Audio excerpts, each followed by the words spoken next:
बोलिए प्रेम से श्री सच्चिदानंद भगवान की जय।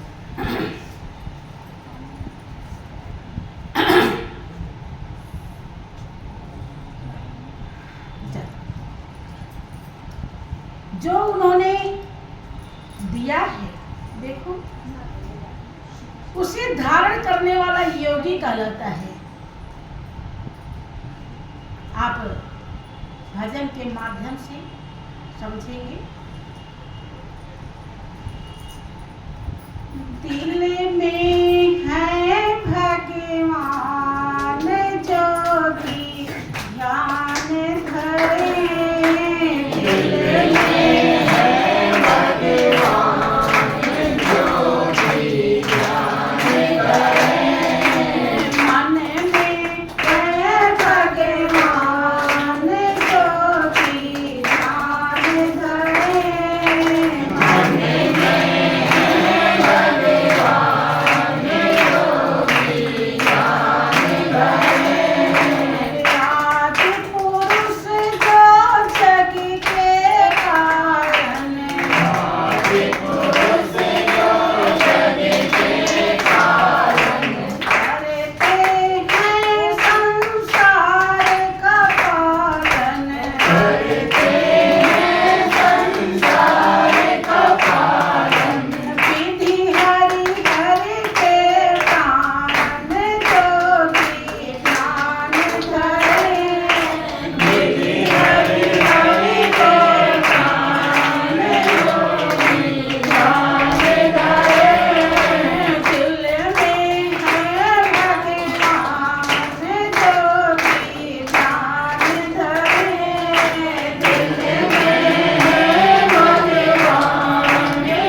कि भगवान कण-कण में विराजमान है। बहुत प्रेमी भक्त है।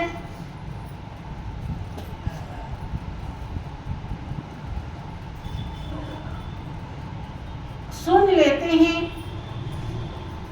अनुभव भी होता है, लेकिन वो समझ नहीं पाते हैं कैसे कण-कण में विराजमान है, कैसे वो हमारे दिल में है, कैसे वो जर्रे जर्रे में समाया है, कैसे वो हर जगह मौजूद है। ध्यान देंगे तो बात अवश्य समझ में आएगी। देखें, कण-कण में इसलिए मौजूद है, जर्रे जर्रे में इसलिए मौजूद है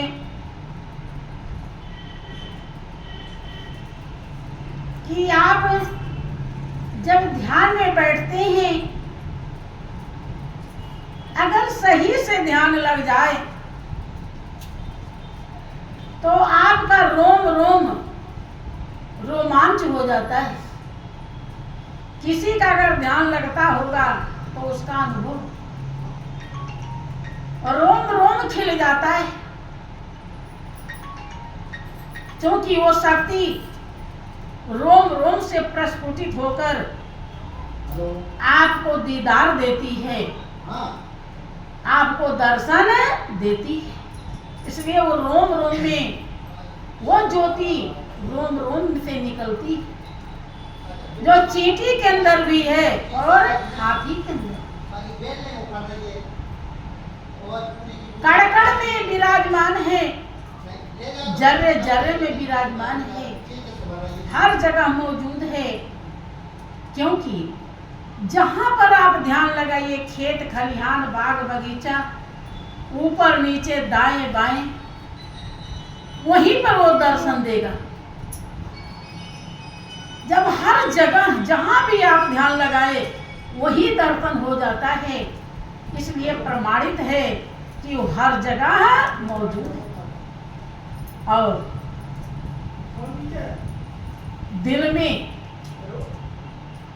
चूंकि दिल में इसलिए है, जब आपका दिल लगता है,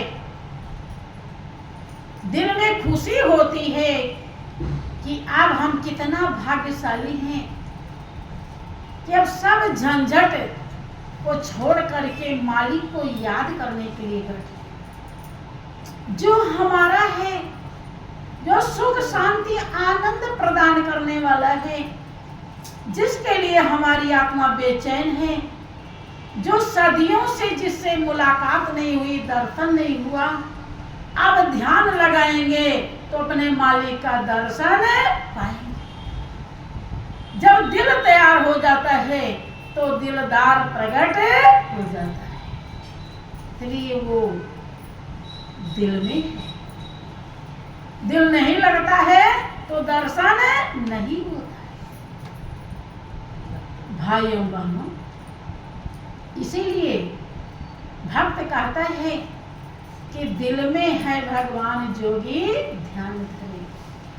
आदि पुरुष जो जग के कारण करते हैं संसार का पालन, विधि हरि हरि के प्राण, शंभु विरांची विष्णु भगवाना, उपजहि जासु आंस ते नाना। तीन देवता सबसे बड़े, और उस मालिक के जो विधि हरिहर का प्राण है,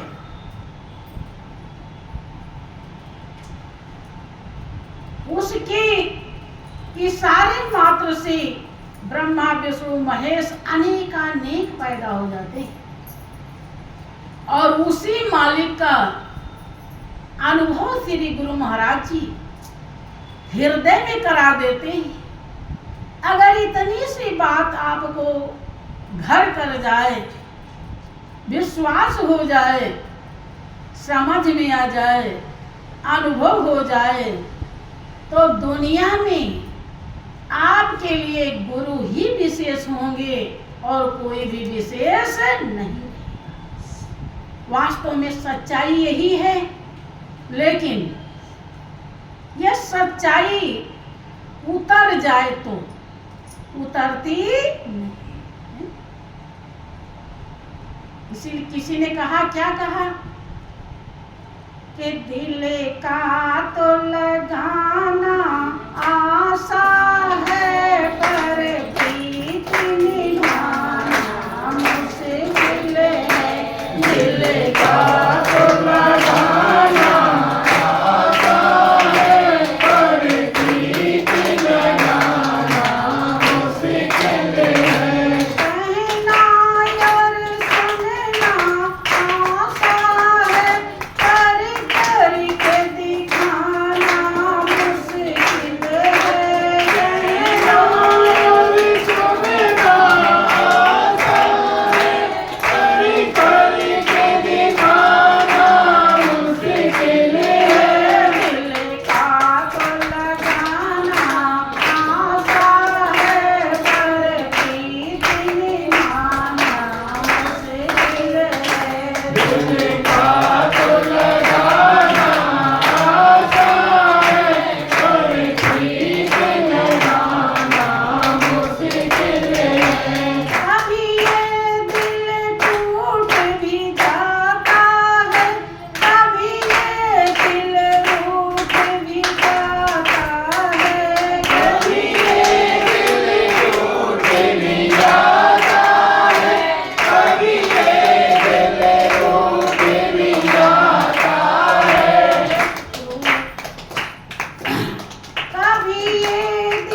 ज्ञान लेते समय तो हम बड़े प्रेम से तन मन धन खुशी से अर्पण कर देते हैं।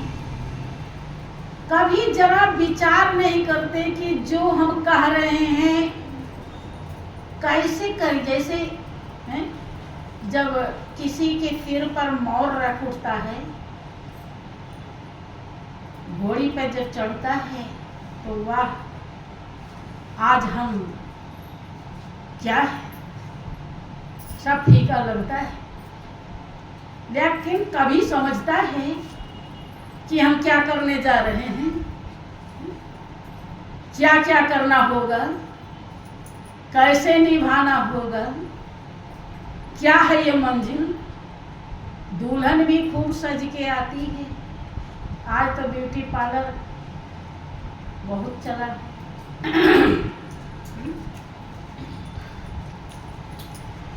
चाहे जाते ही कोर्ट कचहरी क्यों ना हो जाए, सजने के साथ साथ अगर ये सोच ली होती कि पति जैसा भी होगा हमें मर के भी निभाना है, सास ससुर जैसे भी होंगे हमें उन्हें आदर सत्कार करना है, तो शायद टेंशन नहीं सताता और नरक के बजाय वो घर स्वर्ग बन जाता।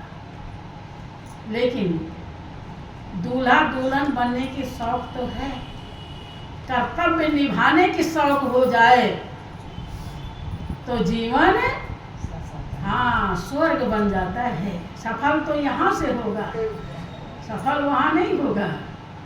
ऐसे ही ज्ञान लेते समय जब हम तन मन धन अर्पण करते हैं, केवल इतना ध्यान रहे कि हमने जो अर्पण किया है तो पूरा न सही थोड़ा ही सही, ना अधिक सही थोड़ा ही सही, कुछ राम भजन होना चाहिए।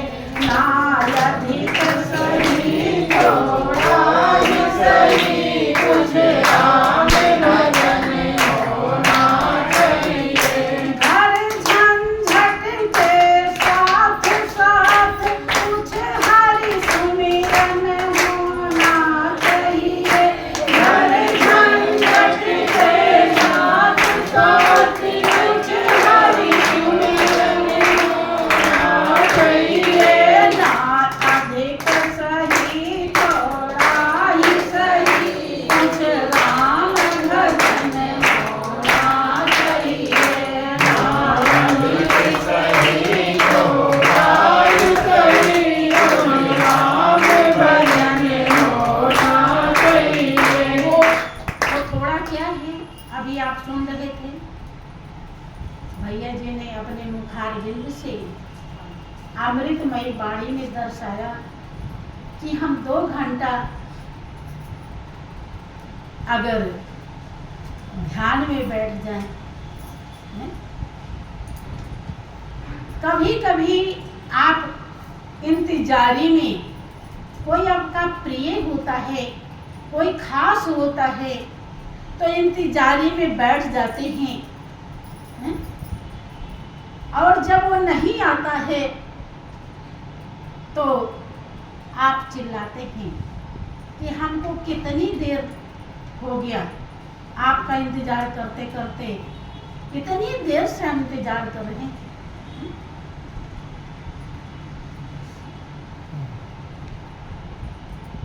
श्री सच्चिदानंद भगवान की जय। हम इतनी देर से इंतजार कर रहे हैं,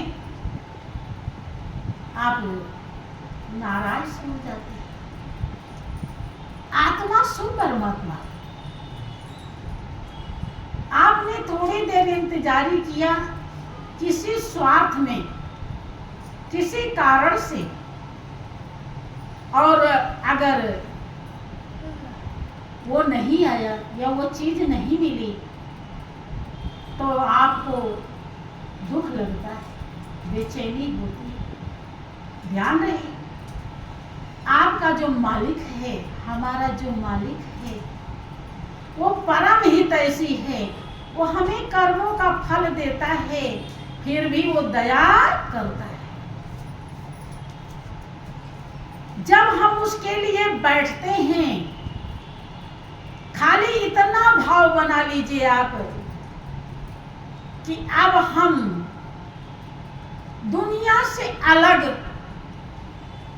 अपने मालिक के लिए समय देने जा रहे हैं, अपने मालिक को याद करने के लिए बैठ रहे हैं। इतना ही भाव आपको इतना सुंदर, इतना अच्छा बना देगा कि दुनिया में पूरे जिंदगी भर रिश्ते नातों से कितना आप लगाए रखिए नहीं, लेकिन इतना सुंदर कभी बना नहीं, कुछ भी नहीं बना पाएंगे। खाली इस भाव को लेकर बैठ जाइए और नाम सुमिरन कीजिए श्वास में। केवल आपको ध्यान देने की जरूरत है, सुमिरन तो हो ही रहा है। यही ध्यान देना है कि आपके श्वास में किस तरह से नाम का उच्चारण ऊपर जा रहा है और नीचे आ रहा है, कैसे वो नाम बन रहा है, कैसे शब्द बन रहा है, बन रहा या नहीं। राम सखी बहन का बात है। श्री सच्चिदानंद भगवान की जय। हाँ, ऐसा देखने की क्यों जरूरत है?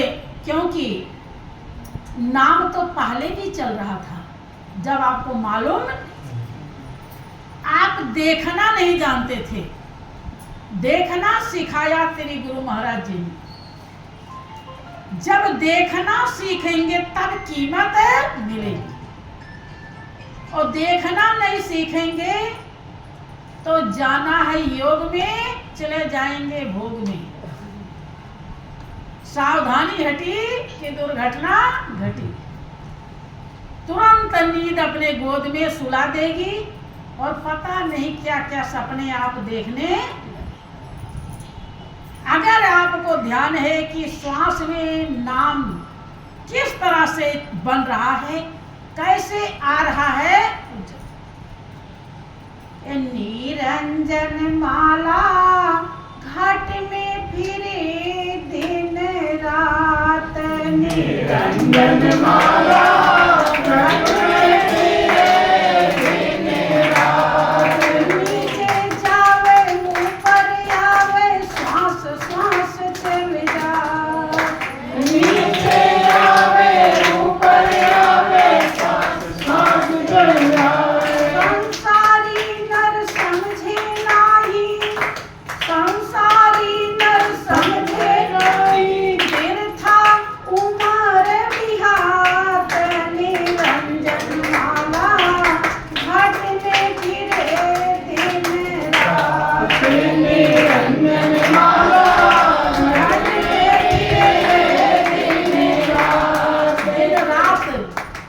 चल रही थी गुरु महाराज जी की, तो यही बहुत बड़ी क्या है, उपकार है, बहुत बड़ा कर्म है।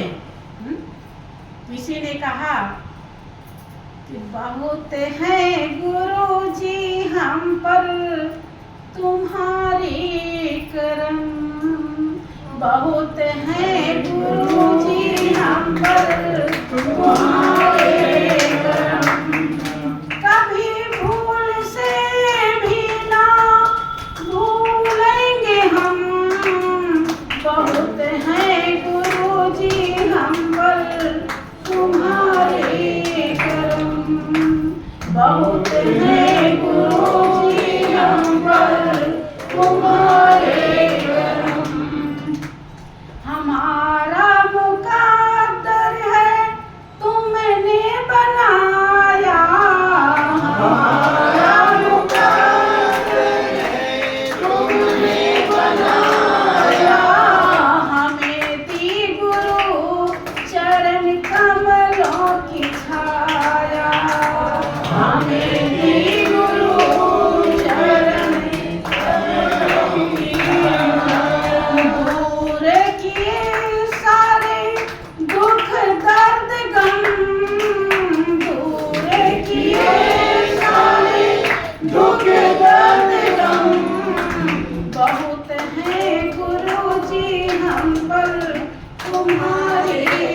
बहुत है गुरु जी हम पर तुम्हारे करम। यही तो करम है गुरु का।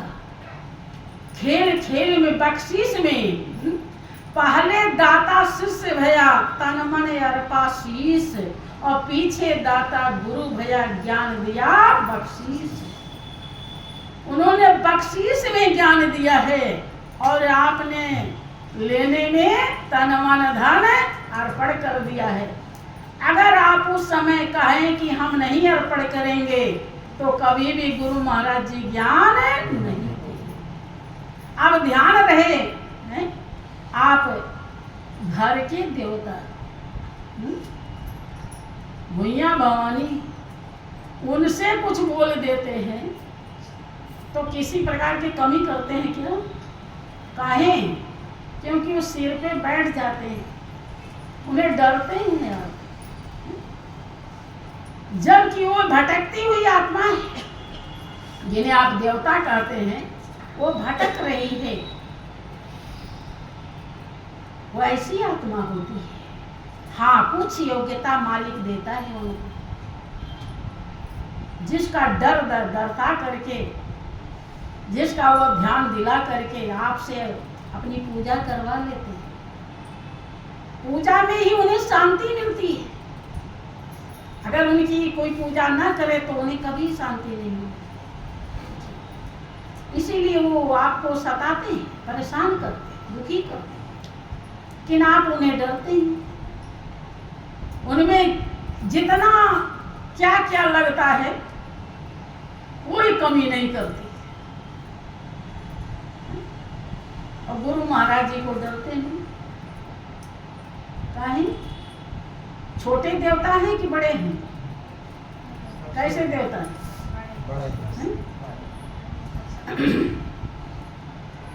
ये देवता का तो हाल अभी तुरंत ही पता चल जाता है, लेकिन वो उस देवता के बदले में वो मालिक सतर्क है, वो नहीं माफ करता। वो तो भरपूर माफ करेंगे, वो कुछ नहीं कहेंगे, बल्कि आपको तकलीफ देख करके जो तकलीफ देगा उससे क्षमा भी मांग लेंगे। लेकिन हिसाब करने वाला बैठा है, मेरे मालिक के दुकान में सब दुनिया का खाता, जो जैसा कर्म करता सही हिसाब लगाता, उसके हिसाब में कोई कमी नहीं। गुरु से बढ़कर देवता दुनिया में कोई भी नहीं। इस बात को कभी मत भूलिए। अगर भूल गए तो समझिए कि आपकी जिंदगी बेकार हुई। अगर इतनी भी बात याद है तो आपको डर रहेगा, भय रहेगा। और जो गुरु को डर जाता है वो काल को भी डरता। काल पकड़ चेला किया भय का कतरे कान, और सत्य नाम सुमिरन करूं किसको करूं सलाम। सत्य नाम से बढ़कर कोई शक्ति नहीं, जिसके सामने काल भी झुक जाता है। काल कुछ नहीं कर पाता है। अगर हमने सुमिरन किया है तो काल हमको कभी भी यमराज के पास नहीं ले जाएगा, वो दयाल के पास ही ले जाएगा। वही दयाल आते हैं, को लेने काल आता है और एक को लेने दयाल आता है। जैसे यहाँ पर अलग अलग गुजरता है, ऐसे जाते समय भी अलग अलग गुजरता है, करनी के अनुसार। भाइयों बहनों, गुरु महाराज जी के सामने आपने तन मन धन अर्पण करी।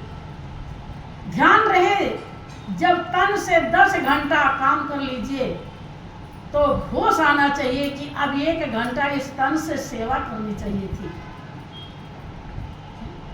कोई बहन ऐसी भी हो, भजन गाना जानती हो, किसी बहन के पास चली जाओ। अगर गुरु दरबार नहीं आ सकती कि बहन बैठ, मैं तुझे भजन सुनाती हूँ। 2-4 भजन सुनाएंगी तो 1 घंटा बीत जाएगा। कुछ तो हुआ है? ऐसे नहीं सही, ऐसे सही।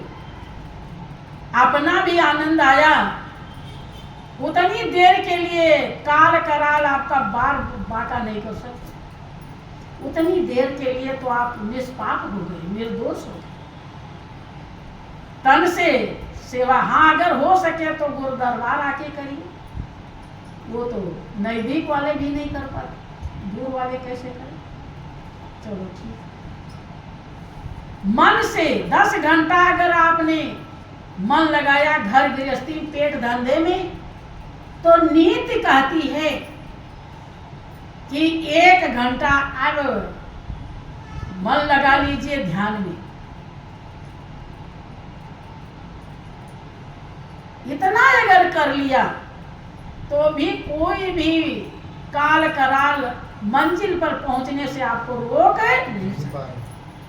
अगर तीसरी बात आई तन मन और धन, 10 रुपया अगर आपको मिला है, 9 रुपया आपने घर गृहस्थी में पेट के धंधे में दुनिया चलाने में राह खर्च में अगर लगाई है, तो 1 रुपया अपनी मंजिल में लगा लें। जो आपका अपना है वो तो जितने इतने बैठे हो सकता है एक आध कोई हो। चलो 10वां नहीं कर सकते तो हज रहमा कर लो, हज रहमा नहीं सही लखवां कर लो, तो भी कितना होगा, क्या होगा हम बता दें आपको। अगर अपनी कमाई का 1/10वां भाग भी दान कर रहे हैं, तो भी आप गुरु चरणों से कभी अलग नहीं हो पाएंगे। अर्थात माया ऐसा नहीं बना पाएगी जो गुरु चरणों में आपको दोष दिखाई पड़े। और जब दोष दिखाई नहीं पड़ेगा तो आप लगे रहेंगे अंतिम श्वास तक। गुरु के कभी विरोधी नहीं बनेंगे, 84 कभी खत्म नहीं होगी। ध्यान रहे, जिस दिन ज्ञान मिला उसी दिन 84 का ढक्कन बंद हो गया। लेकिन जिस दिन आप गुरु के विपरीत होंगे, इस बात को नोट कर लीजिए, शास्त्र आपका बताता है, उसी दिन 84 खुल जाती है। और खुल जाएगी। अब आप ऐसे विश्वास न कीजिए। देखो एक उदाहरण आता है, एक नहीं तमाम है।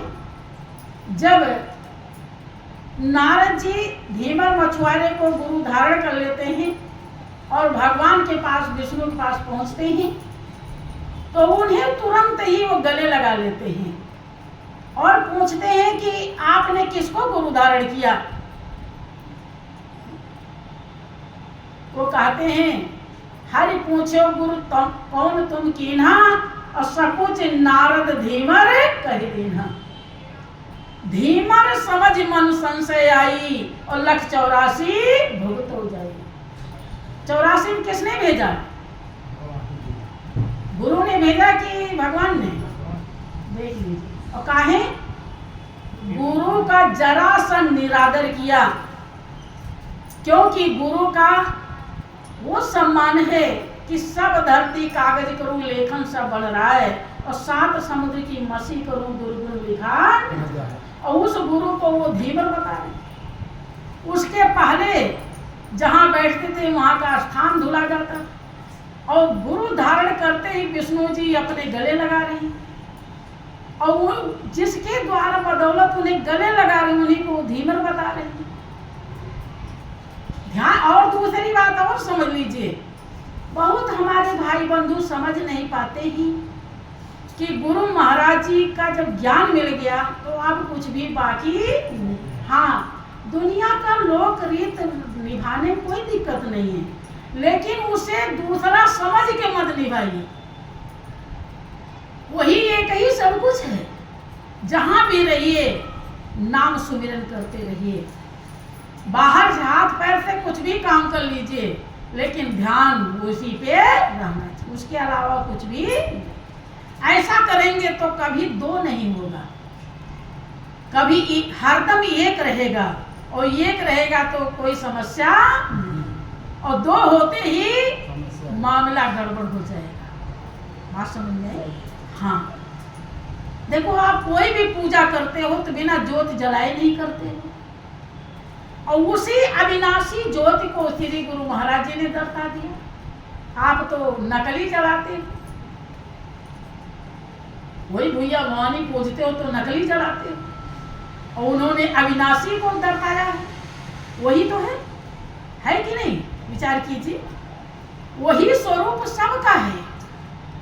कोई भी, इसीलिए ऐसा चीज उन्होंने जिसने की श्री चरणों की पूजा शेष रहा कर्तव्य न दूजा, सभी देव चरणों में रहते हो जाती है सबकी पूजा। किसी भक्त ने कहा है कि गुरु चरण एक तीर्थ भारी, कहते वेद पुराण, प्रेमी करे इसमें स्नान, प्रेमी करे इसमें स्नान, प्रेमी करे इसमें स्नान, प्रेमी करे इसमें स्नान। 68 तीर्थ गुरु चरण है, 68 तीर्थ गुरु चरण है, जन्म जन्म की धोते मल है, जन्म जन्म की धोते मल है। श्रद्धा से जिसने डुबकी लगाई, श्रद्धा से जिसने डुबकी लगाई, सफल हुआ उसका तन मन है, सफल हुआ उसका तन मन है। एक नहीं लाखों के जीवन, एक नहीं लाखों के जीवन, कहते हैं परमान, प्रेमी करे इसमें स्नान, प्रेमी करे इसमें स्नान, प्रेमी करे इसमें स्नान, प्रेमी करे इसमें स्नान। देखो कितनी मार्मिक बात है का प्रेमी कर इसमें स्नान। स्नान हाथ पैर धो लेने को कहते हैं कि डुबकी लगाने को कहते हैं? किसको कहते हैं? डुबकी लगाने। ये तो आप लोग जानते हैं, ये तो बड़े जल्दी बताए। स्नान भी तभी होगा, एक भरोसो एक बल एक आस विश्वास, जब ऐसा आप समझ लेंगे तब समझो हुआ स्नान, और नहीं तो हाथ पैर ही धो रहे हैं। बात समझ में आई? हाँ, बहुत लोग जाते हैं गंगा जी के पास, पानी बहुत ठंडा है, जरा हाथ पैर ही धो लेते हैं, धो करके बस बाहर आ जाते हैं, कहीं बाहर न जाए, कहीं जंजीर न छूट जाए, डरते रहते हैं। ये है, अभी हाथ पैर ही धो रहे हैं। जिस दिन समझ आपका दिल समझ लेगा कि अब कुछ भी, देखिए गुरु महाराज जी ने 24 घंटे निरंतर पूजा बताई है। अब और कोई पूजा करने की कोई गुंजाइश है कहीं? बताओ, कब करेंगे? जब ये पूजा छोड़ देंगे, और ये पूजा सबसे अच्छी और सबसे सच्ची, अच्छी और सच्ची को जब छोड़ेंगे तब कच्ची कर पाएंगे। और पूजा क्या है? कच्ची। बुरा मत मानना, समझ रहे हैं? ये सच्चाई। हाँ, ये बहुत देर में समझ में आएगी। आए कभी आए, जब मालिक की कृपा होगी। अगर आप चल पड़े हैं, धीरे धीरे भी चलेंगे, हाँ रुक मत जाना, धीरे धीरे भी चलते रहेंगे तो एक दिन जितने कदम बढ़ाएंगे उतनी मंजिल कम हो जाएगी। और चलते रहे तो आप कछुआ और खरगोश की कहानी सुने होंगे, हैं? वो तो बहुत दौड़ा, लेकिन बहुत लोग बड़े जल्दी जल्दी दौड़ते हैं और फिर लौट जाते, नींद आ जाती है उनको। नहीं, धीरे धीरे ही चलो, लेकिन लगातार चलो। और ध्यान दीजिए, इस बात पर जरूर ध्यान रखिए, हर चीज में गुरु महाराज जी का अधिकार है। आपके सब चीज में गुरु महाराज, अगर अधिकार गुरु महाराज जी का नहीं देंगे तो किसका हो जाएगा? याद है? तो गुरु की न माने यमराज मनवाएंगे और तेरे कर्म डंडे मार तुझे भुगवाएंगे। पापों की अग्नि में जलना पड़ेगा और ये मन मुसाफिर निकलना। अगर गुरु को अधिकार नहीं दिया तो यमराज का अधिकार हो जाएगा। दो चीज है, काल है और दयाल है। या तो दयाल रहेंगे और या काल रहेंगे। अंधकार में रहोगे या प्रकाश में रहोगे, एक में रहना ही पड़ेगा। ये सब बातें नोट कर लीजिए। जब भी आपको कोई भ्रम हो, संशय हो तो याद कर लिया करिए, बचा देगा। समझ रहे हैं? तो इसलिए हमेशा सावधान रहिए। दिल से पूछिए कि कौन सा समय होगा जब हम डुबकी, कुछ ऐसे भाई बंधु भी आज भी हैं जो वास्तव में डुबकी लगाते हैं। हो न सके, हो सकता है मैं कुछ ना हूं उनके सामने, वो हमसे अच्छे हूं, हमसे सच्चे हूं, कुछ नहीं कहा जा सकता। कौन कितना आगे हो जाएगा और कौन कितना पीछे हो जाएगा समय बताता है। आदमी बलवान नहीं, समय बलवान होता है। कभी किसी को देख करके इतराना नहीं चाहिए कि ये तो बहुत नालायक। नालायक कब लायक बन जाएगा और लायक कब नालायक हो जाएगा कुछ भी पता नहीं है। समझ रहे? इसलिए कभी अहंकार मत करना। कोई अच्छाई आ जाए अपने दिल में, प्रभु को धन्यवाद देना कि मेरे मालिक तेरी कृपा से कुछ ऐसा भाव बना है, ते कर्म बने हैं, विचार बने हैं, बुद्धि बना है, जो हमें आज ये सौभाग्य मिला है। ये सब तेरे कर्म है, हम इस लायक नहीं। प्रार्थना करते रहना चाहिए कि कभी उल्टे विचार आवे तो प्रभु मुझे बचाओ। ऐसे विचार क्यों आ रहे हैं? हम क्यों अभागे हो रहे हैं? हे मालिक, हे गुरुदेव, प्रार्थना करनी चाहिए। क्या? गुरुदेव मैं तुझे में रम जाऊं, ऐसी निर्मल बुद्धि कर दो। गुरुदेव मैं तुझे में रम जाऊं, ऐसी निर्मल बुद्धि कर दो।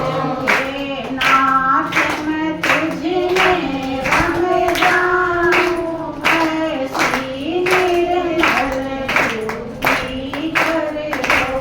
हे नाथ मैं तुझे में रम जाऊं, ऐसी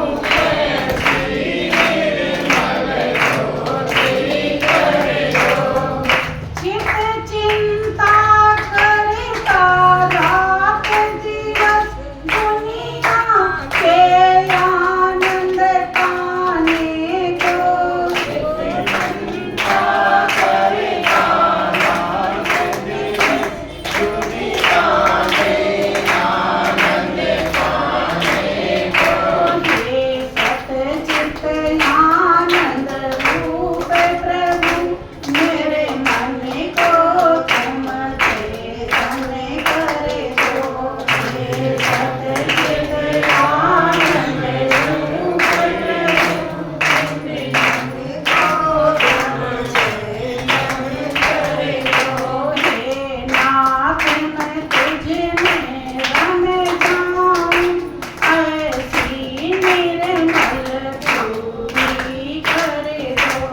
हे नाथ मैं तुझे में रम जाऊं, ऐसी निर्मल बुद्धि कर दो।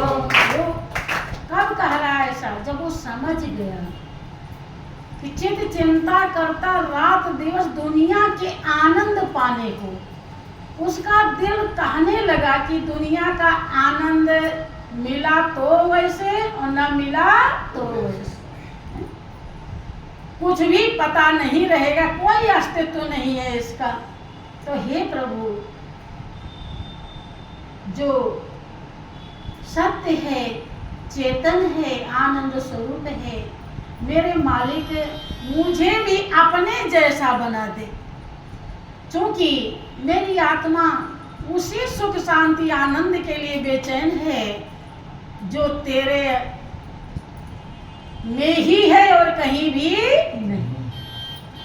इसीलिए वो कहता है, आपका हृदय जब ऐसा महसूस करने लगेगा तो आप भी ऐसे प्रार्थना रत हो जाएंगे। कभी भी कोई गलत भाव आया तो तुरंत प्रार्थना करेंगे, प्रभु बचाओ।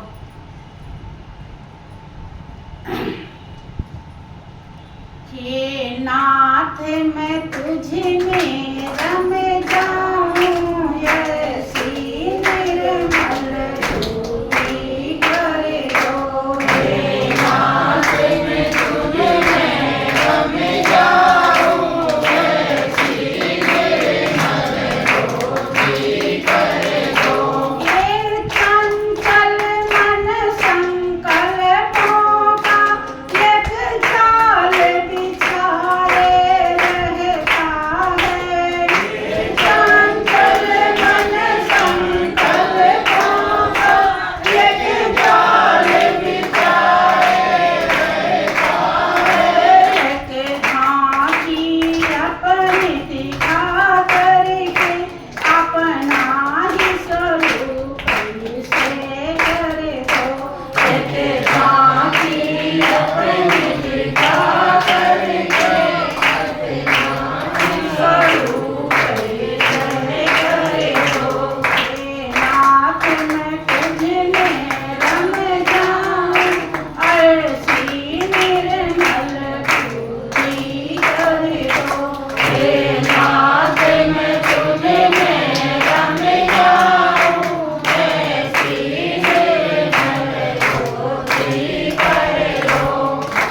तो देखो, अपने मन को, आपका भी मन कहता है, कभी कभी जब आप बेचैन होते हैं दुनिया के झंझटों में तो दुखी हो जाते हैं, लगता है कि क्या बेकार के झमेले हैं, कुछ भी अपना नहीं है, कहता है। लेकिन आप मजबूत नहीं हो पाते हैं, घाव हो जाता है, फिर मरहम पट्टी कर लेते हैं और फिर उसी में पहुंच जाते हैं, उसी सम्मेलन में। लेकिन जिसने ये भाव व्यक्त किया है, इसलिए नहीं, मरहम पट्टी करने के लिए नहीं, वो सही में कह रहा है कि चंचल मन संकल्पों का एक जाल बिछाए रखता है। ये करें तो वो करें, तो वो करेंगे, फिर वो करेंगे, वो मिलेगा, वो पाएंगे, यही करते करते बुलावा आ जाता है। लेके डोली प्रभु द्वार पर आ गए, मेरे अरमा पड़े के। कौन सी अरमा?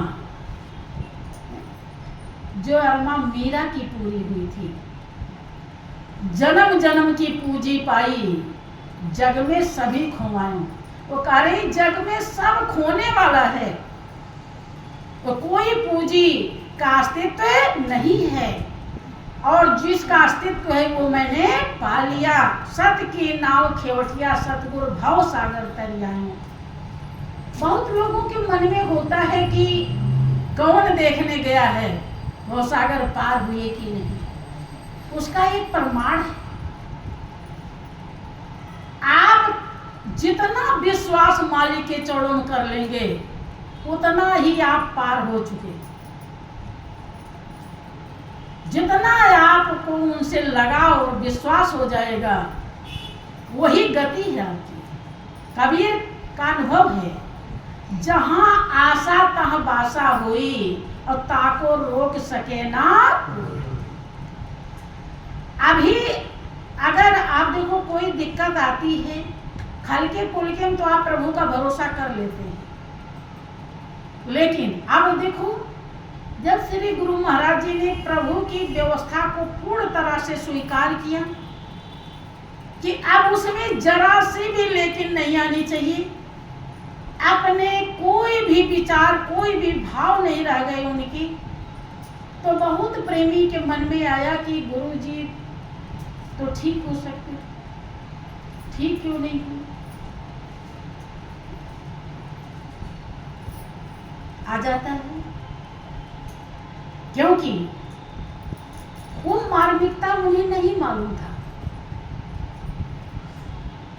संत महान पुरुषों का एक नियम होता है, वो मालिक की व्यवस्था को दुराते नहीं।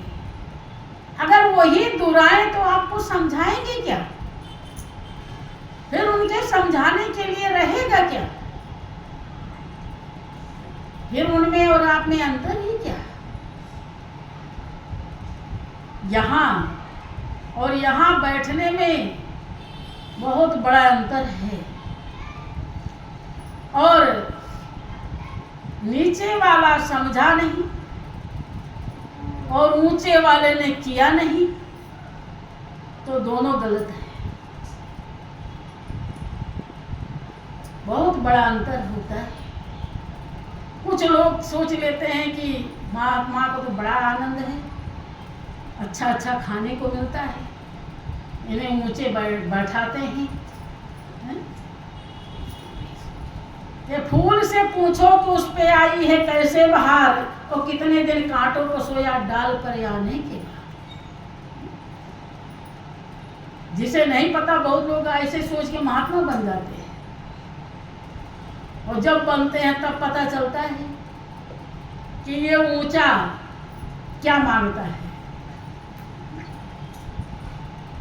तभी तो पता चलेगा, ऐसे कैसे पता चलेगा? तो इसीलिए भक्त कहता है कि ये हरदम संकल्प करता रहता है, हे प्रभु, जिसका अस्तित्व है, जो सब कुछ है, तू ही सब कुछ है, वो झांकी दिखा दे, ताकि मेरा मन उसमें लग जाए जो सब कुछ है।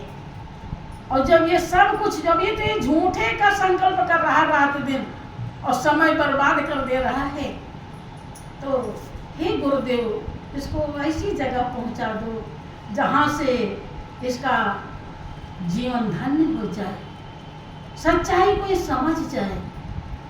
आगे क्या कहते हैं? मन का अहंकार मिटा देओ, हरि दर्शन अपना दिखा देओ। मन का अहंकार मिटा देओ, हरि दर्शन दिखा देओ। प्रभु दर्शन अपना करा करके, मेरे मन को तुम निर्मल कर दो। प्रभु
तभी उसके अंदर से ऐसे भाव आ रहे हैं। आगे क्या कहता है, बस समय हो गया है। ये अंग प्रत्यंग सभी मेरे लग जाए सेवा में तेरे।